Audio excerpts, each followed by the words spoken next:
Bien, bien. La primera clase hicimos una reflexión sobre cómo, por qué necesitábamos la inteligencia de las máquinas. ¿Por qué pese a la inteligencia humana necesitamos la inteligencia de las máquinas? Y luego, en el mismo sentido, decimos por qué cuando la inteligencia de las máquinas está tan evolucionada aún requiere de la inteligencia humana, ¿no?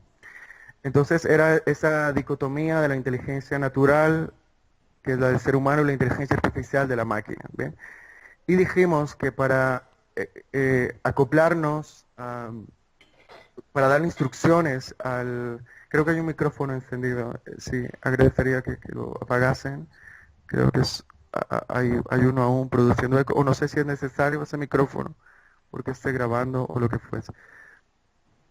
Bien, lo que habíamos dicho es que el primer acercamiento que hacemos o que podríamos hacer para darles instrucciones, dar instrucciones a una máquina para que trate de emular algo que hace nuestra razón, la razón humana, de forma natural, pues es primero haciendo un esbozo de la situación, ¿no? Ese esbozo era una pseudonotación entre matemáticas, entre algo geométrico, entre algo gráfico, ¿no?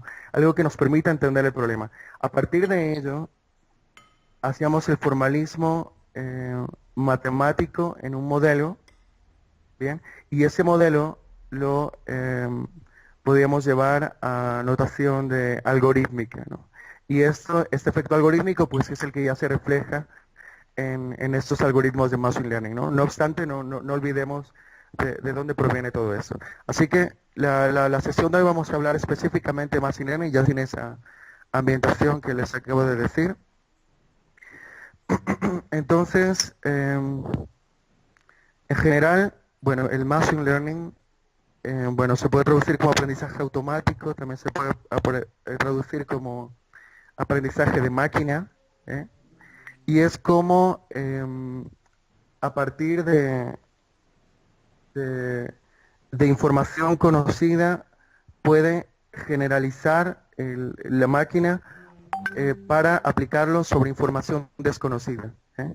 Ese es el esquema supervisado, pero también es el esquema general del aprendizaje automático. Bien. Esta información se entrega como ejemplos, que también se llaman muestras, que también se llaman instancias, que también se llaman observaciones, que también se llaman mediciones, ¿eh? Recuerden que tiene varias denominaciones, ¿no? Por ejemplo, si estamos tomando registros cada segundo, quiere decir que cada ejemplo es un segundo, ¿eh? Si estamos tomando registros cada vez que un termómetro indica que subió 5 grados, pues cada muestra indica un incremento de 5 grados. Es decir, que la información estructurada es muy contextual, depende de la aplicación que estemos desarrollando. Bien, eh, bueno, en la minería de datos y el machine learning están muy relacionados. De hecho, eh, lo que es más sensato decir hoy en día, bueno, con el respeto de los fundadores, de los padres del Machine Learning y de los padres de minería de datos, son dos vertientes, pero que hoy en día lo más sensato es decir que es exactamente lo mismo, no solo que uno se ocupa más del algoritmo y el desarrollo de software, que es minería de datos, mientras que el Machine Learning se ocupa más del modelo y de la parte fina. ¿Qué quiero decir con esto? Que el Machine Learning puede hacer que computacionalmente sea más elevado, pero llegue al 100%, mientras que minería de datos puede hacer que no llegue al 100%, pero que sea computacionalmente más eh, eh, menos costoso, ¿eh? Entonces, es un asunto entre complejidad y precisión, pero realmente es lo mismo, ¿eh? Y la forma de referirse a las variables que intervienen en el argot del procesamiento de datos son muy similares en el machine learning y la minería de datos. Algunos sí difieren un poco, cuando ya son estrictamente de software, difieren de machine learning, ¿no? Porque machine learning puede recaer más en álgebra, en análisis funcional, puede recaer un poquito más en matemática. Muy bien. Ahora, ¿qué son los datos estructurados o cómo vamos a estructurar los datos nosotros, pues? Las filas van a denotar los ejemplos, como se ve aquí. Entonces la fila 1 es el ejemplo 1, la fila 2 el ejemplo 2, la fila 3 el ejemplo 3. Aquí tenemos la variable 1, ¿eh? Aquí tenemos la variable 2, la variable n. ¿Bien? Y en el argot del procesamiento de datos son muy similares en el machine learning y la minería de datos. Algunos sí difieren un poco, cuando ya son estrictamente de software, difieren de machine learning, ¿no? Porque machine learning puede recaer más en álgebra, en análisis funcional, puede recaer un poquito más en matemática. Muy bien. Ahora, ¿qué son los datos estructurados o cómo vamos a estructurar los datos nosotros, pues? Las filas van a denotar los ejemplos, como se ve aquí. Entonces la fila 1 es el ejemplo 1, la fila 2 el ejemplo 2, la fila 3 el ejemplo 3. Aquí tenemos la variable 1, aquí tenemos la variable 2, la variable n. ¿Bien? Y a cada fila le corresponde una marca de clase. Vamos a tener una etiqueta, ¿ok? Y la marca de clase es, bueno, en este caso C11, indicando pues que pertenece a ese etiquetador 1. C21 indicando que pertenece al ejemplo 2 y al etiquetador 1. Bien, estos datos que se denominan de salida, o sea, los que debería arrojar el clasificador, y se conocen para algunas muestras y se predice para las demás, se llama vector de etiquetas, vector de clases, vector de categorías, ¿bien? Las columnas se llaman variables, también se llaman dimensiones, también se llaman atributos, también se llaman rasgos, en inglés features, ¿bien? Variables, mediciones, o sea, tienen diversos nombres, ¿eh? Y las filas son los ejemplos, las muestras, ¿bien? Y este conocimiento, o sea, esta información de categorías, de clases, la debe dar un experto, ¿bien? Eh, entonces, el aprendizaje se hace a partir de un experto, es decir, un humano experto entrega su conocimiento en forma de etiquetas y con eso se entrena el sistema, ¿bien? Bien, entonces, ¿de qué se ocupa el reconocimiento de patrones? El reconocimiento de patrones es una subárea del Machine Learning y se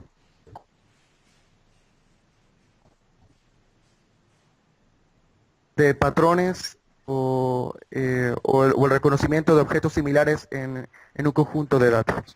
¿Bien? Entonces, normalmente tienes un conjunto de entrada, unos patrones de entrada, una matriz estructurada de datos. Se extraen características y se forma un vector de características. Y este vector de características alimenta un clasificador y al final se toma una decisión que se lleva a un contexto. Por ejemplo, si es para evaluar el desempeño de un estudiante, si es alto, medio o bajo, si es para evaluar el estado de un paciente, la decisión sería normal o patológica. ¿Ve? Eso es llevarlo nuevamente al contexto. Bien, eso es algo que también ya habíamos dicho. En general la notación matricial que vamos a utilizar es esta. Vamos a decir que tenemos una matriz X de datos. Aquí quiere decir que tiene n muestras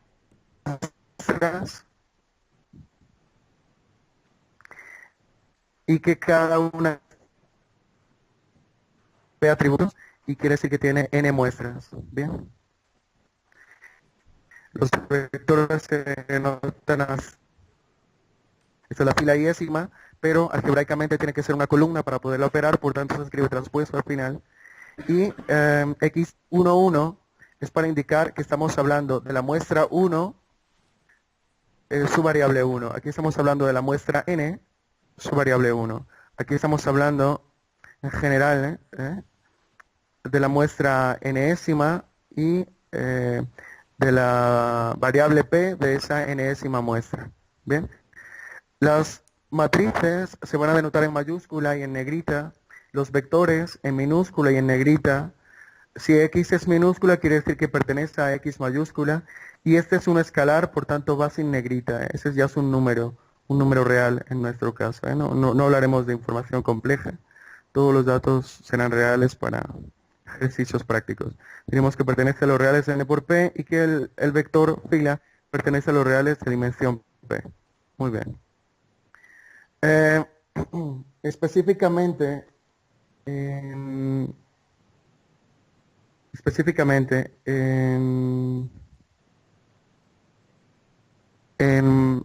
reconocimiento de patrones, pues tenemos esta notación, entonces ya entenderemos que son n muestras y p características. Recuerden que muestras también son instancias, observaciones, características son variables. Y este y1 indica la clase que tiene la fila 1. Por ejemplo, si es numérica, sería, por decir algo, 1, indicando que pertenece a la clase 1. Este objeto podría ser 3, indicando que pertenece a la clase 3. Es decir, que aunque aquí indique de y1 hasta yn, no quiere decir que tengamos n clases, sino que n, ese índice que cambia de 1 a n, es el índice que indica que muestra estamos observando, más no la clase. Bien, veamos aquí. Aquí tenemos un ejemplo de 3 dimensiones, es decir, de 3 variables. También tiene 3 clases. Las dimensiones son estas columnas. Y tiene 3 clases porque si observamos el vector de etiquetas, contamos con una clase que es 1, otra clase que es 2 y otra clase que es 3.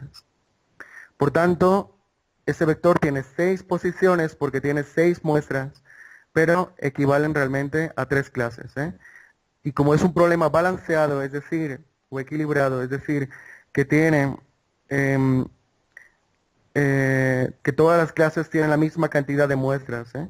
Entonces la clase 1, 2, la clase 2, 2 muestras, la clase 3, 2 muestras. Aquí podemos decir, bueno, veamos si se puede.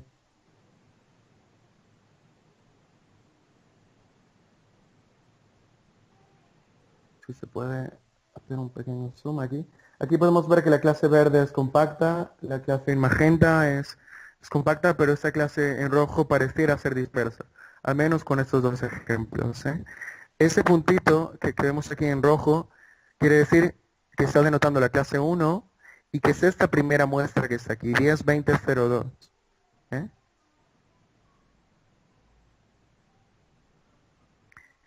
Es decir, que está en 0,2 de alto, porque ese es el eje del alto. Entonces quiere decir que es 0,2 de alto, que tiene este 20 y este 10. Este 10, perdón. Este 20 y este 10 aquí. Entonces se forma una cuadrícula entre 10 y 20, convergen en un punto y ese punto se lo eleva a una altura de 0,2. ¿Bien? Esa es la forma de graficar en 3D. Muy bien. Hablemos ahora de la clasificación. Aquí tenemos un conjunto de datos representado en 2 variables. Tenemos la variable x1 y la variable x2. Podemos observar que ahí hay una especie de conglomerado. Bien, esto es algo natural. Sencillamente estamos viendo que esos objetos, al llevarlo al espacio de características, pues están cercanos. Entonces podemos suponer que es un conglomerado. Bien. Y si trazamos esa línea que acabo de trazar, pues podemos decir que esa especie o ese conglomerado que detectamos quedó bien clasificado con el resto de los puntos. Bueno, este punto no importaría. Ese punto sencillamente se va a clasificar como esta especie. Pero lo importante es que todos los de esta especie quedaron bien clasificados. ¿Bien? Bueno, esto a nivel de precisión, por supuesto, no será 100%, pero si estamos interesados en solo este conglomerado, está perfecto. No importa que se hayan incluido otros puntos, está perfecto.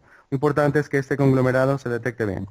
Bien, entonces de eso se ocupa la clasificación, pero fíjense que lo que hicimos aquí fue un supuesto de que ese conglomerado era de una misma especie. En la clasificación supervisada no ocurre ese supuesto, sino que ya tienes una etiqueta conocida de un conjunto de entrenamiento, es decir, tienes unos datos conocidos con etiquetas. Por tanto, si estos son tus datos conocidos y si puedo hasta dibujar aquí si quiero, así genial. Si llega un puntito aquí, bueno, ahorita genial. Si llega un puntito aquí, debería decir que es de la especie 2, de la clase 2, con esta frontera de decisión. Y si llegas un puntito aquí, pues debería ser que es de la clase 1. Bien, de eso se trata la generalización. Entonces, los datos que estamos viendo son conocidos y estamos preguntando por esos nuevos. ¿Qué pasaría con un puntito justo en la frontera de decisión? Pues esa es una región de ambigüedad, entonces no te queda más remedio que lanzar una moneda al aire. A no ser que, como experto, sepas cuál es la prioridad, si la clase 1 o la clase 2. Por ejemplo, si estamos... Bien, no sé si esta idea de la clasificación quedó clara. Aquí lo que habíamos dicho es que simplemente por exploración, por intuición, vemos que hay conglomerados, vemos este conglomerado. Si fuese de interés clasificar ese conglomerado, pues bastaría un modelo lineal como este, diciendo que por encima de esa recta están todos los puntos que pertenecen a ese conglomerado y por debajo puntos que no pertenecen al conglomerado. ¿Bien? Eso fue lo que dijimos aquí. Luego empezamos a hablar de clasificación supervisada y dijimos que si este era un conjunto de entrenamiento etiquetado y que esta era la generalización, es decir, la frontera de decisión que traza nuestro modelo, pues la pregunta es si llega un nuevo objeto que se sitúe aquí donde está el puntero del láser, debería decir que es de la clase 1. Y si se ubica en esta región, debería ser que es de la clase 2. Lo que dijimos es que había un problema en la región de ambigüedad. No sé si esa parte se escuchó o debo repetir la región de ambigüedad. Sí se escuchó, profe. Muy bien. Sí, Entonces sí, se vamos escuchó. a... Muy bien, gracias. Vamos a proseguir. Vale, entonces tenemos los algoritmos de aprendizaje, que es la forma como a partir de este conocimiento supervisado, es decir, estos datos, esta matriz de datos con etiquetas, formas tú el modelo, ¿bien? O sea, ¿qué técnica usas para crear tu modelo? ¿Bien? Las formas no supervisadas es cuando aplicas algún criterio heurístico que implica la exploración de los datos. Bien, exploras los datos y a partir de criterios, por ejemplo, de distancia, de densidad, de, de topología, por ejemplo, si usas grafos, de divergencias, ¿bien? De entropía, puedes determinar si pertenecen o no a una misma especie o si conservan un mismo patrón o no, como se observa aquí. Pero realmente no hay clases, no hay etiquetas. Bien, entonces la clasificación no supervisada o clustering en inglés, que traduce conglomerado, se usa cuando tenemos problemas en los que no se conocen las etiquetas, en donde no se puede formar un conjunto de entrenamiento. Bien. Bien, seguimos con la dicotomía del análisis supervisado y no supervisado. Entonces, en el análisis supervisado, ¿qué ocurre? Hay clases, ¿bien? Se puede establecer un modelo porque hay clases, ¿bien? Son más precisos, por supuesto, porque podemos incorporar conocimiento a priori de un experto, ¿bien? ¿Cuál es el problema entonces de los supervisados? Que si el conjunto de entrenamiento no es suficiente para representar el universo de los datos, pues el modelo no va a ser, no va a tener una buena capacidad de generalización. Esa es la gran desventaja que tiene el análisis supervisado y por otra parte puede caer en el sobreentrenamiento, en el overtraining, ¿de acuerdo? Que en regresión se llama el overfitting. O sea, el sobreajuste o el sobreentrenamiento es un problema serio. Es decir, tomaste demasiadas muestras de una clase y tu sistema quedó entrenado para detectar y no va a ser muy sensible a esa clase, pero no va a ser robusto a la discriminación de las otras. O sea, va a tener problemas para identificar otras especies. ¿Qué pasa con el no supervisado? Que no hay clases, por tanto no hay modelo, por tanto no hay conocimiento a priori, y esa es la gran ventaja, que no requiere un experto, sobre todo cuando el experto cuesta.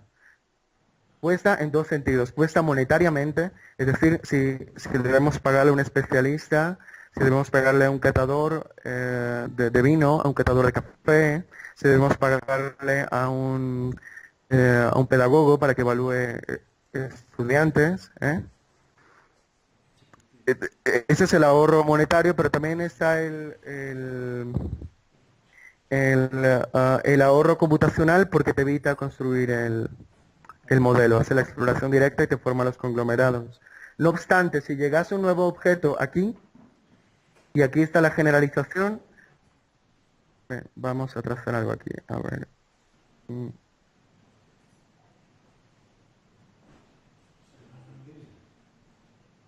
Voy a trazar aquí la generalización. Entonces, si llega un nuevo objeto aquí, pues va a decir que es de la especie en círculo, y aquí va a decir que es de la especie en cruz. Pero ¿qué pasa si aquí llega un nuevo objeto? ¿A qué conglomerado pertenece? Ese es el gran problema que tiene la Supervised Learning, y es que no puede generalizar.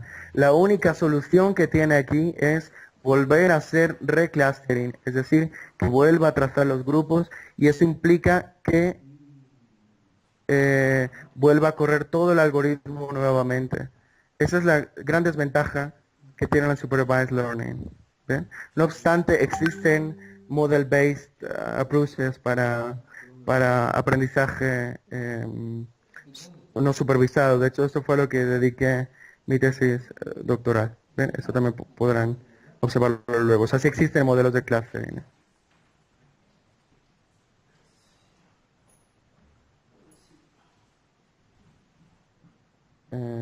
Muy bien. Bien, seguimos analizando más a fondo esta dicotomía. Bien. Tenemos el mundo discreto y el mundo continuo. El mundo discreto es decir, en vectores y matrices. Si estamos en el mundo del discreto y en el análisis supervisado, ¿qué tarea podemos hacer? Pues podemos hacer clasificación o categorización, que son los términos técnicos que se usan en aprendizaje supervisado. Categorización y clasificación. Eso en el mundo discreto, es decir, si tenemos vectores y matrices. ¿Bien?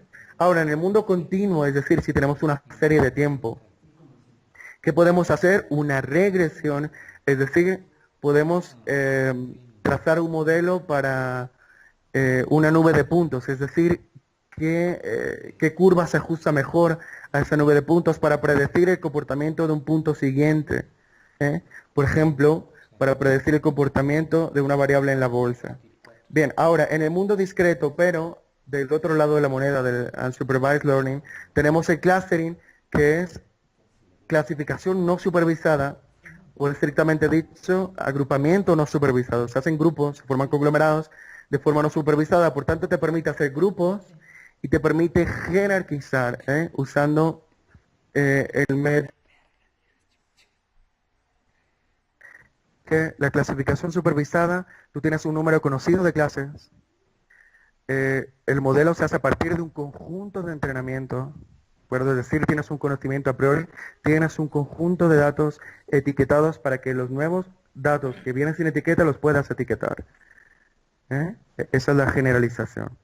Y se usa para clasificar nuevas observaciones, es decir, tienes un conjunto conocido de 100 objetos y llega el 101 y ese 101 vas a decir a qué clase pertenece. Mientras que el no supervisado, no hay un número de clases conocida, entonces el primer problema que tú enfrentas en el análisis no supervisado es cómo estimar el número de grupos. Tienes que ver qué distribución topológica tiene, cuántos conglomerados sospechas que puede tener. el conjunto de datos. No hay conocimiento a priori, todo es paramétrico, o sea, es estimado sobre los datos, o sea, forma su modelo sobre los datos, explora los datos y se usa para explorar los datos, para entender los datos, es decir, para saber cómo se pueden jerarquizar, cómo se puede formar conglomerados entre ellos, qué comportamiento natural tienen los datos sin etiqueta alguna, o sea, natural, es decir, con su representación, comportamiento natural de los datos, mientras que en el supervisado no es tan natural el comportamiento porque también está sesgado a la etiqueta. ¿Eh? ¿De acuerdo? Es diferente cuando te dicen evalúa a ese estudiante, a cuando te dicen ese estudiante tiene un rendimiento alto, es decir, viene con una etiqueta, además de tu criterio viene con una etiqueta. Obviamente tú clasificas, pero tiene una etiqueta previa. Entonces entra tu sistema de clasificación, pero con un conocimiento a priori. Bien, también. Bien, comportamiento supervisado, árboles de decisión, que es supervisado. Bien. Bueno, ahora sigamos. Bien, bueno, esta tiene un rendimiento alto, es decir, viene con una etiqueta, además de tu criterio viene con una etiqueta. Obviamente tú clasificas, pero tiene una etiqueta previa. Entonces entra tu sistema de clasificación, pero con un conocimiento a priori. Bien. Bien, entonces tenemos el Machine Learning que tiene el aprendizaje supervisado en el que se pueden hacer tareas de clasificación o tareas de regresión, es decir, hacer un ajuste de curva de una nube de puntos, y en el análisis no supervisado tenemos el clustering, ¿bien? Es decir, formar conglomerados, ¿bien? También reducción de dimensión. Bien, aquí tenemos por ejemplo el clustering basado en centros. Noten en centros o en centroides, aquí podemos notar que los puntos cercanos a este centroide pues quedaron perteneciendo a este conglomerado. ¿Bien? Y lo que ocurre es que este centroide pudo haber sido que no sea el más óptimo y debe moverse iterativamente hasta encontrar el centroide óptimo. Y fíjate que aquí tenemos otro centroide. Y con respecto de ese centroide, pues nos va a dar ese nuevo conglomerado. Lo que se hace en el agrupamiento no supervisado basado en centroides es actualizar iterativamente centroides y agrupar puntos por algún criterio, en este caso vecindad, a este centroide y evaluar una función de coste y mirar si la función de coste da mejor o peor cuando se actualiza el centroide, de tal forma que si mejora te quedas con este y si no mejora vuelves al anterior. Y así vas haciendo movimientos del centroide hasta que converja, es decir, hasta que la función de coste no cambie. También se puede hacer regresión en términos supervisados. Esta regresión, aquí tenemos una nube de puntos. Este es un ajuste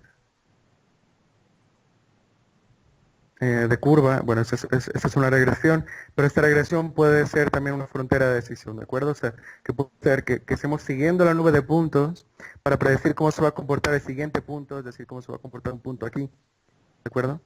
O sea, aquí tenemos digamos, el 6.5, o sea que a los 6.5 segundos dio menos 0.4. Ahora te voy a preguntar cómo da en el 6.6. Entonces a ver si el punto va a dar aquí o va a dar más abajo.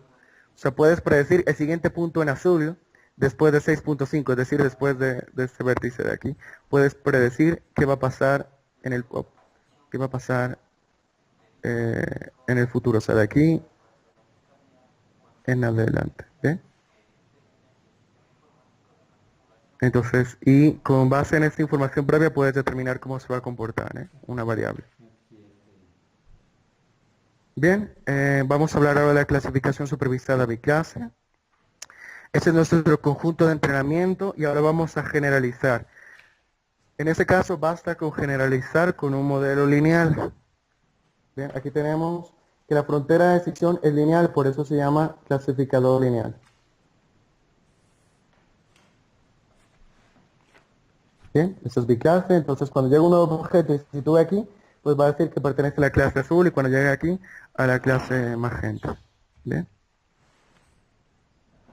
bien, entonces hay casos de biclase como normal y patológica. ¿Sí?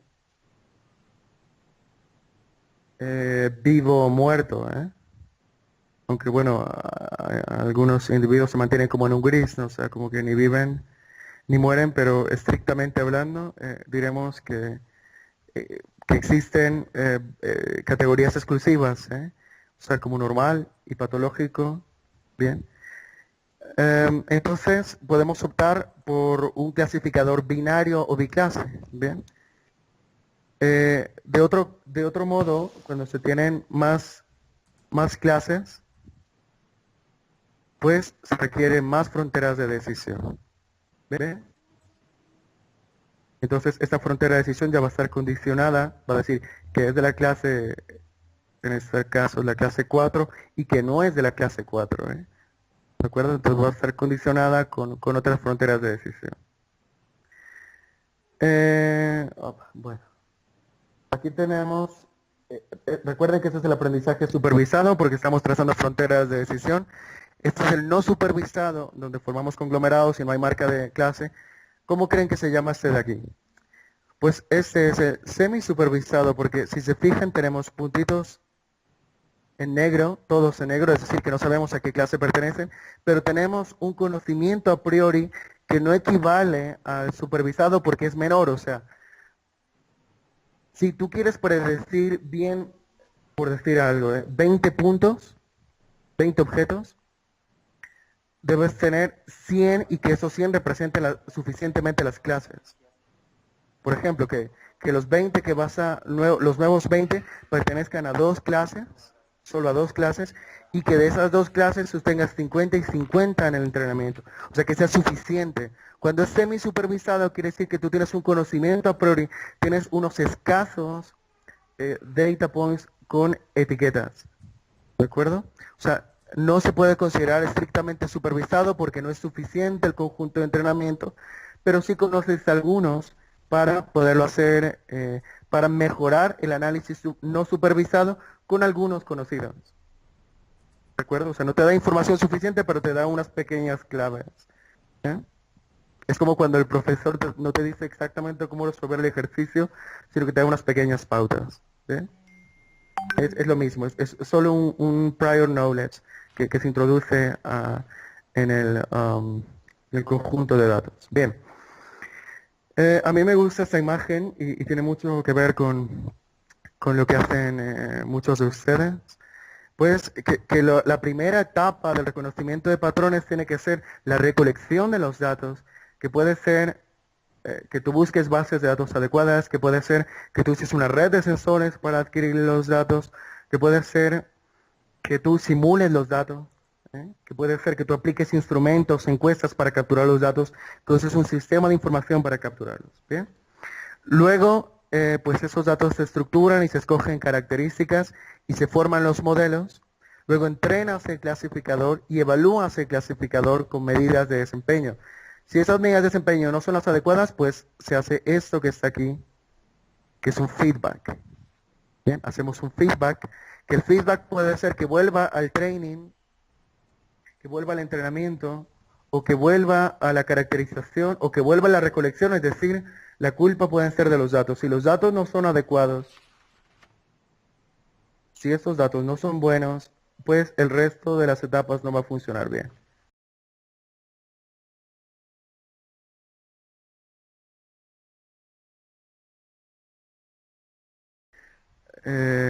Bien, ese es entonces el ciclo del reconocimiento de patrones.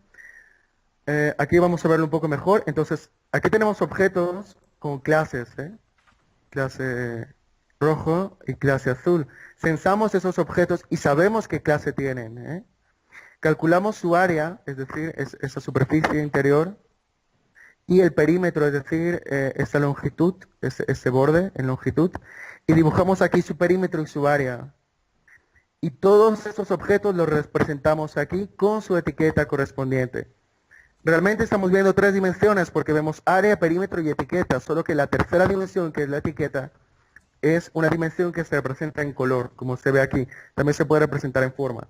Y luego lo que hace el clasificador es generalizar, es decir, trazar esta frontera de decisión y,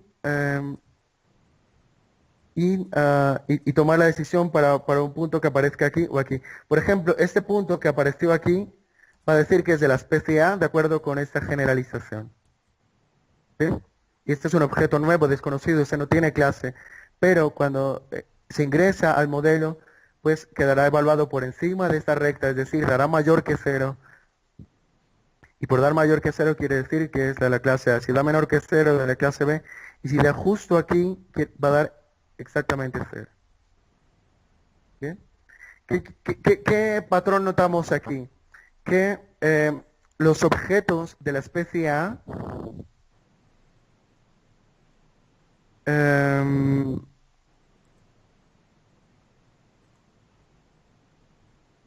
tienen área mayor que los del objeto B. ¿Están de acuerdo conmigo? ¿No? Los del objeto A, los de la clase A, tienen mayor área que los del objeto B. Pero los del objeto B tienen mayor perímetro. ¿No? En general no, es un patrón general, ¿no? O sea, obviamente aquí hay unos puntitos que no dan bien, ¿no? Pero vamos a decir que en general, este es como el patrón general, ¿no? O sea, se observa que tiene más perímetro que área, ¿no? Bien, eso es el reconocimiento de patrones y eso es lo que hacen internamente los clasificadores para determinar esas fronteras de decisión.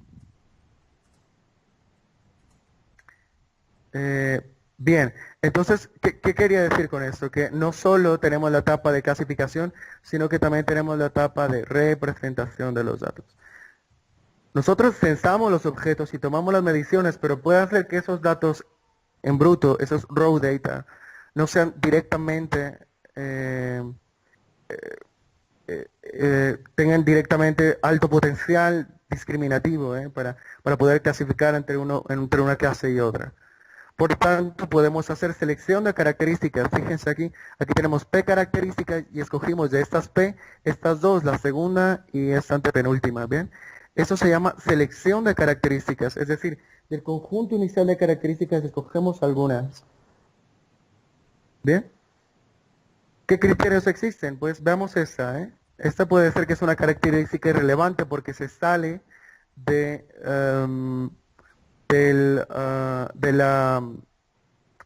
bueno, es como un outlier, es decir, se sale de la estructura global de los datos, ¿bien? Y fíjense aquí, ¿qué ocurre aquí? Bueno, una cosa son las características irrelevantes, pero aquí son las características penalizadas, es decir, que son casi que exactamente la misma que otra. ¿Está claro? O sea, están tan cercanas que es más bien redundante, es decir, que esa característica podría omitirla. Bien, estas son características penalizadas u omitidas, por redundancia. Otra forma de hacer esta representación es la reducción de dimensión, en donde extraes características. Por ejemplo, aquí tienes 3 dimensiones y a partir de estas 3 mapeas y extraes 2 nuevas en donde conservas la estructura del espacio original. Y eso se puede hacer con diversos criterios, como la varianza, que hace PCA, o conservando las distancias a través del manifold, es decir, del colector o de ese objeto plegado que está aquí, tiene varios folds, tiene varios pliegues, como se ve aquí. Y aquí lo que hacemos es el proceso de unfolding, ¿no? De desdoblar el objeto. Bien, bueno, y otros métodos, ¿no? Que preservan otro tipo de topología, ¿no? Preservan las curvas, preservan los ángulos, preservan la topografía con un grafo, lo que fuese. Existen diversos métodos. Bien. Hablemos ahora de los datos. Fíjense que, en primer lugar, tenemos que asegurarnos que los datos estén bien adquiridos. Bien, y en el caso ideal, pues deberían ser, si están bien adquiridos, las clases deberían ser compactas. Es decir, garantizar compacidad si están bien adquiridos. Pero el hecho de que sean compactas no implica que sean separables.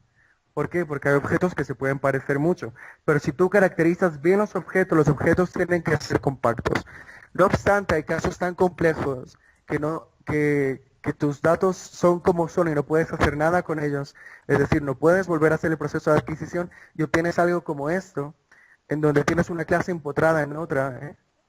Y esto requiere de clasificadores especiales, de técnicas de One Class Classifier, ¿no? Estos son problemas altamente no lineales, ¿bien? Y existen problemas que realmente tú tienes que decir que definitivamente son no separables, no hay ningún patrón. ¿De acuerdo? Entonces, esa es la complejidad medida o más bien en términos de la estructura de los datos.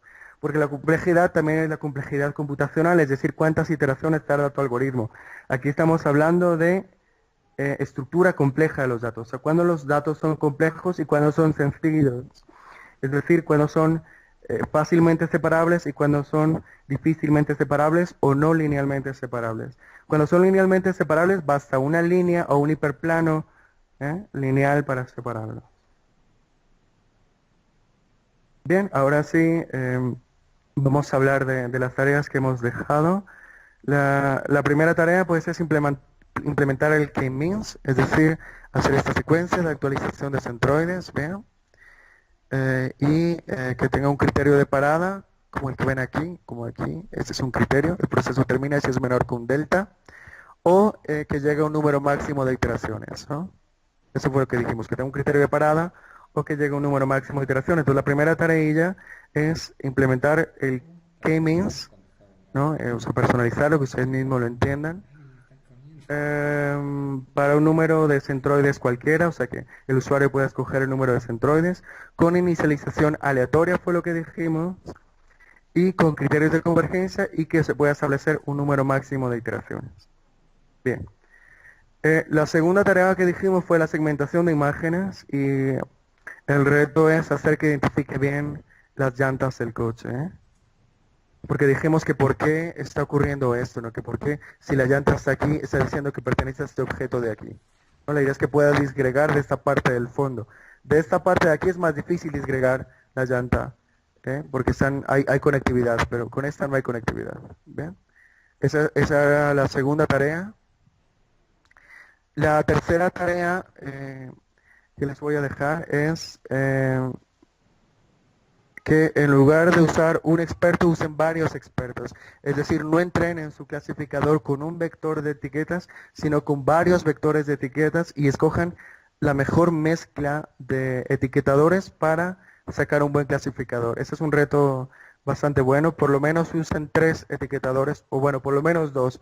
Con 2 ya vale la pena. O sea, uno no tiene sentido porque es lo que estamos viendo hasta ahora, sino que por lo menos tengan 2 etiquetadores, o sea, 2 vectores de etiquetas.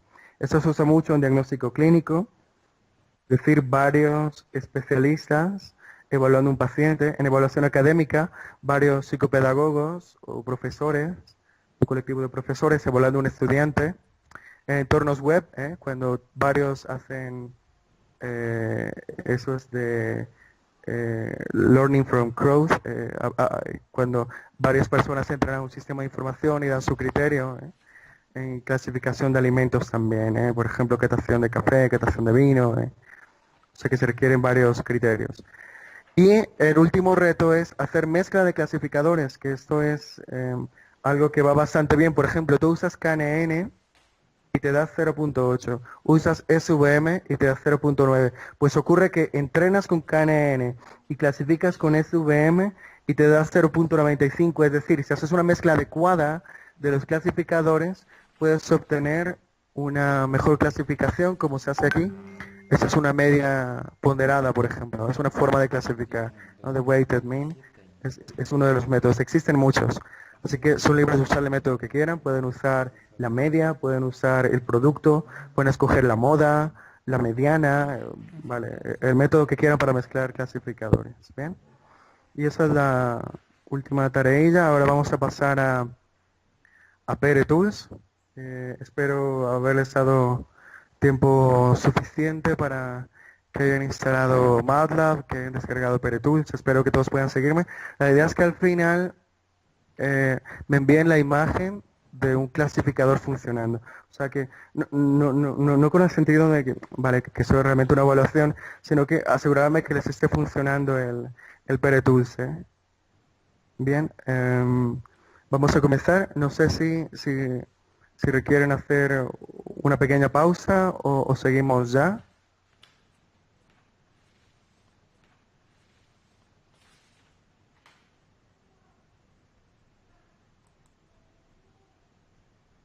Muy bien, ¿Posible ahora? te escucho. Sí, sí, muy bien, perfecto. Claro que sí. Vamos. Vale. Em, en en la clasificación supervisada ya, si tenemos entradas que nos están generando ambigüedad, pero, o sea, ya tenemos el clasificador ya, pero podemos hacer un clasificador no lineal y tratar de hacerlo más exacto. ¿Es bueno hacer una búsqueda exhaustiva de un buen clasificador? Esa es muy buena pregunta. ¿Por qué? Porque tú puedes decir, ok, pero es que lo que ocurre es que tú me dices que ya tengo un conjunto de entrenamiento y además ya tengo un clasificador. No obstante, en ese conjunto de entrenamiento hubo ambigüedad. Es decir, hubo puntos como estos muy cercanos o incluso superpuestos que me generaron un modelo no tan adecuado. Entonces tú dices, yo entiendo tu pregunta de dos frentes. Uno, ¿cuán adecuado es hacer una búsqueda exhaustiva o cuán adecuado es el clasificador que ya tengo, hacer una modificación o un ajuste? O conectar otro clasificador adicional, por ejemplo. Ante la primera pregunta de si se debe hacer una búsqueda exhaustiva, la respuesta es depende. Todo depende del problema que estés resolviendo, todo depende de la estructura de los datos, todo depende del coste computacional, todo depende de la máquina que tengas, todo es muy relativo en esto, ¿eh? Pero lo cierto es que si haces demasiado ajuste,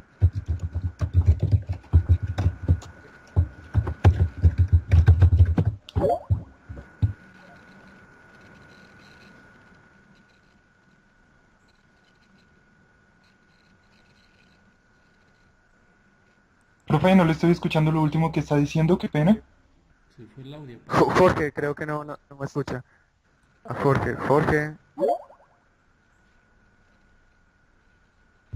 Jorge, bueno, perdimos a Jorge, bueno, creo que Jorge colgará y volverá a unirse. Eh, bien, Anderson, fíjate lo que puede ocurrir, ¿eh?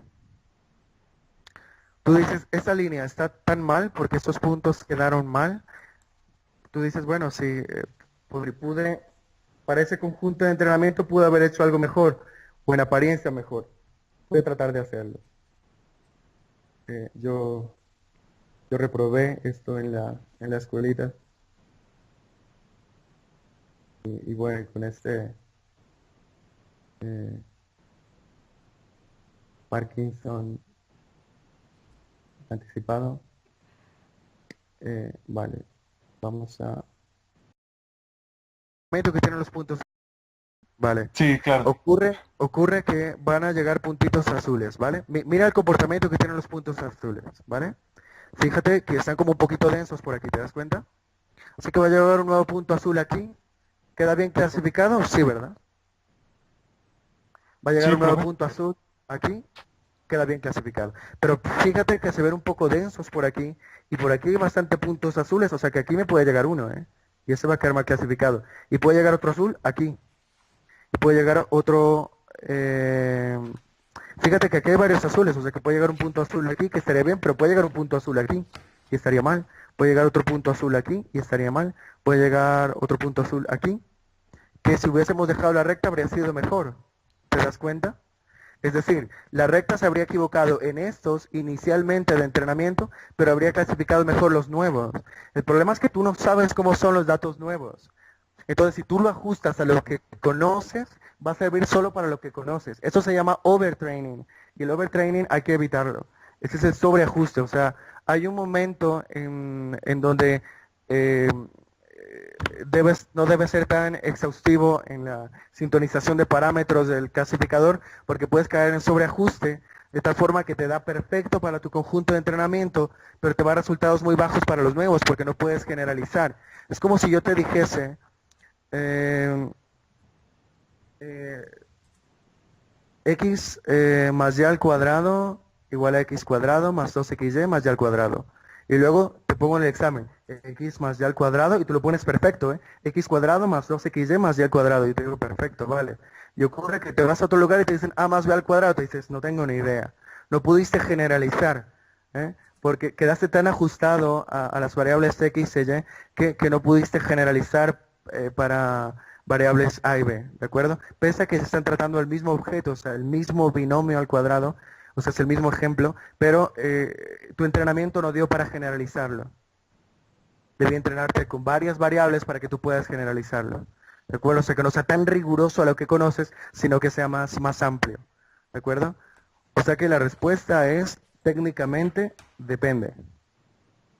Sé que esa respuesta no satisface, pero te vas a dar cuenta con la práctica que es la más sensata. No, gracias, profe, la explicación estuvo bastante buena. Tengo otra pregunta acerca del closing de centroides, La ¿ya? primera pregunta es gratis, ¿no? La segunda ya cuesta, por persona. Ah, ok, ya mire, así no. $10 por pregunta adicional. Es que creo que lo subiste en la primera clase, Anderson. Pues, Es broma, ¿no? Ok, vale, vale, tu pregunta, ¿cuál es? Ok. vale. En cuanto a clustering de centroides, ¿ya?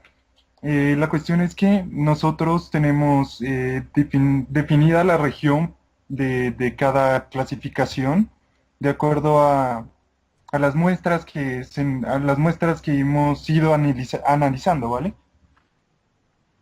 Pero, ¿qué pasa si nosotros hiciéramos unos supuestos de otras muestras a las versiones originales para poder llegar a encontrar una clasificación más óptima? ¿Por qué? Porque de pronto el centroide, el centro del centroide que nosotros tenemos podría tener una ubicación más óptima, pero con los valores que hemos tenido no la hemos podido llegar a encontrar. ¿Es posible hacer lo que le pregunto?